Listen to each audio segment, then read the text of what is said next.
ഒരു ഇൻഫ്രാസ്ട്രക്ചർ കൂടി കിട്ടിയോ? ആ വീടിൻ്റെ പരിസരങ്ങളൊക്കെ ഒന്ന് മനസ്സിലാകും. ഇയ്യോബിൻ്റെ വീടിന് ചുറ്റുപാട് മൃഗസമ്പത്തിനെയൊക്കെ കെട്ടിയിട്ടേക്കൊന്ന് നോക്കിയോ? അവൻ്റെ വീട്ടിലെ ജോലിക്കാരെ മനസ്സിലാകും. ഇതിനെയെല്ലാം കെട്ടാനും പരിപാലിക്കാനുള്ള പാരഫെർണേലിയാസ് ഒന്ന് ചിന്തിച്ച് നോക്കിയോ?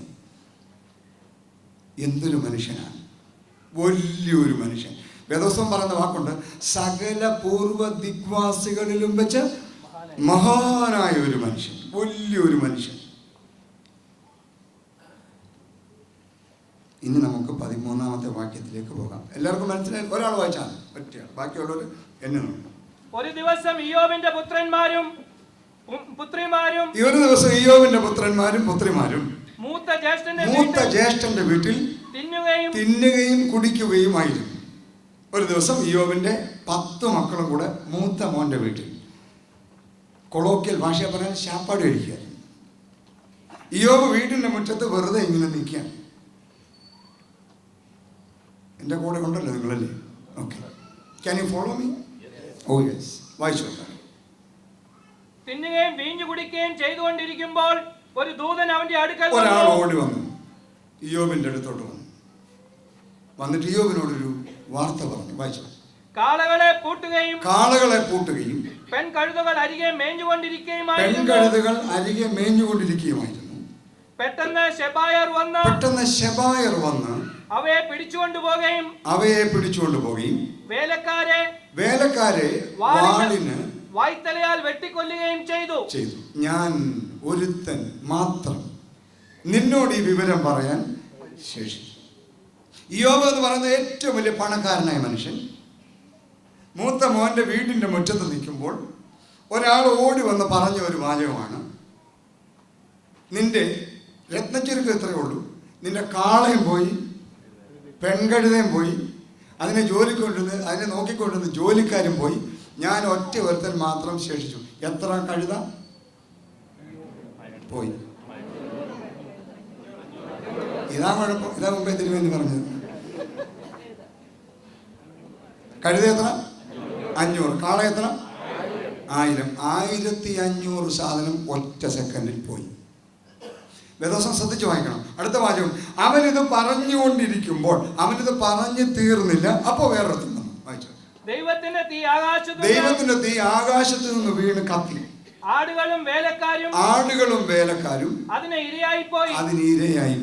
1000 കാളയും 500 കഴുതയും നഷ്ടപ്പെട്ടു എന്ന വാർത്ത കേട്ട് ചെവി അടച്ചില്ല. ഉടനെ അടുത്ത വാർത്ത, ദൈവത്തിന്റെ തീ ആകാശത്ത് നിന്ന് വീണ് കത്തി. ദൈവം ഇങ്ങനെ ഇടയ്ക്കിടയ്ക്ക് തീ വാരിയിട്ടുകൊണ്ടിരിക്കുകയാണ്. എന്നാ അത്? ദൈവത്തിന്റെ തീ ആകാശത്ത് നിന്ന് വീണ് കത്തി. അയ്യോ, പിടിയിട്ടില്ല അല്ലേ? തിരുമേനി പറഞ്ഞു, നിങ്ങൾക്കൊക്കെ വേദോസ്തവത്തിലെ വാക്യം വായിച്ച അപ്പൊ പ്രസംഗിക്കുമെന്ന്. ആകാശത്ത് നിന്ന് വീണ് തീ കത്തി എന്ന് പറയാൻ എന്തുവാ? ലൈറ്റിംഗ് ഉണ്ടായി, ഇടിമിന്നലുണ്ടായി. സിമ്പിൾ, ഇടിമിന്നലുണ്ടായി. അവൻ എക്സ്പ്രസ് ചെയ്യാൻ അത്ര അറിയത്തുള്ളായിരുന്നു. ഇടിമിന്നൽ എന്ന് പറഞ്ഞാൽ ദൈവം ആകാശത്ത് നിന്ന് തീ വാരിയിടുകയാണെന്നാണ് അവർ ധരിച്ചു വെച്ചത്. ഇപ്പോഴും നമുക്ക് അത്ര പോലും അറിയത്തില്ല, വേറെ വിഷയം. എന്നാലും ആകാശത്ത് നിന്ന് തീ വന്നു, ഇടിമിന്നലുണ്ടായി, ലൈറ്റിംഗ് ഉണ്ടായി. 7000 ആടും അതിനെ നോക്കിക്കൊണ്ടിരുന്ന സകലതും ഭസ്മമായി പോയി. ഇവനിത് പറഞ്ഞുകൊണ്ടിരിക്കുമ്പോൾ, നിങ്ങൾ ആ സിറ്റുവേഷൻ മനസ്സിലാക്കണം. ഓക്കെ. പെട്ടെന്ന് കൽദയർ 3 കൂട്ടമായി വന്ന് ഒട്ടകങ്ങളെ പിടിച്ചുകൊണ്ടു പോകുകയും വേലക്കാരെ വാളിന്റെ വായ്ത്തലയാൽ വെട്ടിക്കൊല്ലുകയും ചെയ്തു. 10 വാക്യങ്ങൾക്ക് മുമ്പ് സകല പൂർവ്വ ദിഗ്വാസികളിലും വെച്ച് വളരെ റിച്ചായിരുന്ന ഒരു മനുഷ്യൻ മൂത്ത മോന്റെ വീട്ടിന്റെ മുറ്റത്ത് പുറകെ കൈയൊക്കെ കെട്ടി ഗമയിൽ നിൽക്കുമ്പോൾ ഒരു 3 മിനിറ്റിനകം the hero has become a zero. അവന്റെ സമ്പത്ത് എന്ന് പറയുന്നത് മുഴുവൻ നഷ്ടപ്പെട്ടു പോയി. മൂത്ത ജ്യേഷ്ഠന്റെ വീട്ടിൽ തിന്നുകയും വീഞ്ഞു കുടിക്കുകയും ചെയ്തുകൊണ്ടിരുന്നു. പെട്ടെന്ന് മരുഭൂമിയിൽ നിന്ന് ഒരു കൊടുങ്കാറ്റ് വന്നു. വീടിന്റെ 4 മൂലയ്ക്കും അടിച്ചു. അത് യൗവനക്കാരുടെ മേൽ വീണു.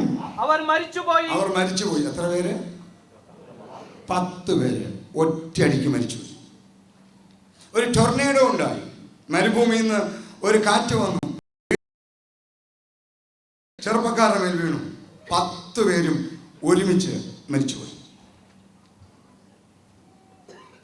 എൻ്റെ മുമ്പിൽ ഇരിക്കുന്ന പ്രിയപ്പെട്ട ദൈവമക്കളെ, ഇന്ന് രാത്രി ഞാൻ നിങ്ങളെ ചാലഞ്ച് ചെയ്യുകയാണ്. നമ്മുടെ ആരുടെയെങ്കിലും ജീവിതത്തിൽ ഉണ്ടായിരുന്ന സമ്പത്ത് മുഴുവൻ നഷ്ടപ്പെട്ട് ഉണ്ടായിരുന്ന മക്കൾ മുഴുവൻ മരിച്ചിരുന്നെങ്കിൽ ഒരെണ്ണം ഇന്ന് ഇവിടെ വരികയില്ലായിരുന്നു.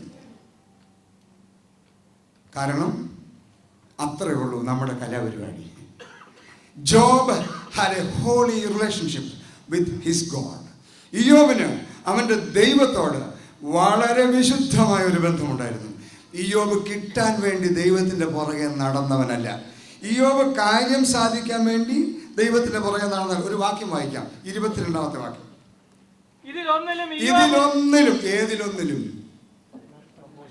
സാമ്പത്തിക നഷ്ടമുണ്ടായിട്ടും മക്കൾ മരിച്ചിട്ടും ഇതിലൊന്നിലും ഇയ്യോബ് പാപം ചെയ്യുകയോ ദൈവത്തിന് ഭോഷത്വം ആരോപിക്കുകയോ ചെയ്തില്ല. ദൈവത്തിന് ഭോഷത്വം ആരോപിച്ചില്ല എന്ന് പറഞ്ഞാൽ അതാണ് ദൈവം ഫൂളാണ് എന്ന് പറഞ്ഞില്ല. ദൈവം ഫൂളാണ് എന്ന് പറഞ്ഞേച്ച് പോയ ഒരുപാട് എണ്ണത്തിന് എനിക്കറിയാം. ഒരു ചിക്കൻ ഗുനിയ വന്നാൽ മതി, ഒരു ക്യാൻസർ വന്നാൽ മതി, ഉടനെ അടുത്ത വാചകമാണ്, ഇതുവരെ ഞാൻ വിളിച്ച മാർത്തോമായിലെ ദൈവം ഫൂളാണ്, അതുകൊണ്ട് ഞാൻ പുതിയ ദൈവത്തിൻ്റെ പുറകെ പോവാണ്. കപട വിശ്വാസി, ദൈവത്തിൻ്റെ കയ്യിൽ നിന്ന് അടിച്ചു മാറ്റാൻ മാത്രം നടക്കുന്ന കള്ള മനുഷ്യരെ. ഈ രാത്രി ഇയ്യോബ് പറയാണ്, ദൈവത്തിൻ്റെ കയ്യിൽ നിന്ന് അടിച്ചു മാറ്റുന്നതല്ല ഭക്തി. നിന്റെ ജീവിതത്തിൽ എന്ത് വന്നാലും ഇയ്യോബിനെ പോലെ പിടിച്ചു നിൽക്കുന്ന, എൻ്റെ ദൈവത്തോട് വിശുദ്ധമായ ബന്ധമുള്ള ഒരു ക്രിസ്തീയ ജീവിതമാണ് ദൈവം തമ്പുരാൻ ആഗ്രഹിക്കുന്നത്. ഇന്നലെ രാത്രി ഞാൻ മാർത്തോമാ സഭയുടെ സെൻസസ് പറഞ്ഞു. സഭ വിട്ട് ഒരുപാട് പേര് പോയി. നിങ്ങൾ ആ പോയ സകല മനുഷ്യരോടും ചോദിച്ചാൽ ഒറ്റ കാര്യം പറയാനുള്ളൂ.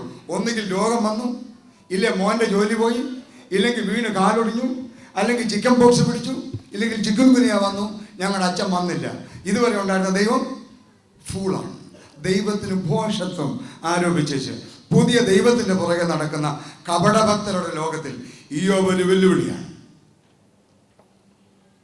ഇതിലൊന്നിലും ഇയ്യോബ് ദൈവത്തിന് ഭോഷത്വം ആരോപിച്ചില്ല. എത്ര ദൈവങ്ങളുടെ പുറകെ ഇതിനകം പോയി. മാർത്തോമായിലെ ദൈവം ഡ്യൂപ്ലിക്കേറ്റ് ദൈവമാണ്. ഒറിജിനൽ ദൈവത്തെ എവിടെ കിട്ടും? പരക്കം പാഞ്ഞ് നടക്കാൻ. അവിടെ ചെന്ന് കുറച്ച് നാൾ കഴിയുമ്പോൾ ഈ ദൈവം ഡ്യൂപ്ലിക്കേറ്റാണ്. ഇനി ഒറിജിനൽ ഏതാണ്? ചാടി ചാടി ചാടി ചാടി പോവാണ്. തീർന്നില്ല, എനിക്ക് ഒത്തിരി പറയാനുണ്ട്, വേഗം പോകാൻ നോക്കാം. 2-ാം അധ്യായത്തിലേക്ക് നമുക്ക് പോകാം. ഇയ്യോബ് മാത്രം തുറന്നു വെച്ചാൽ ഞാൻ അങ്ങോട്ടും ഇങ്ങോട്ടും ഓടത്തു വന്നു. 2-ാം അധ്യായത്തിലേക്ക് നമ്മൾ വരുമ്പോൾ അതിൻ്റെ 3-ാം വാക്യം.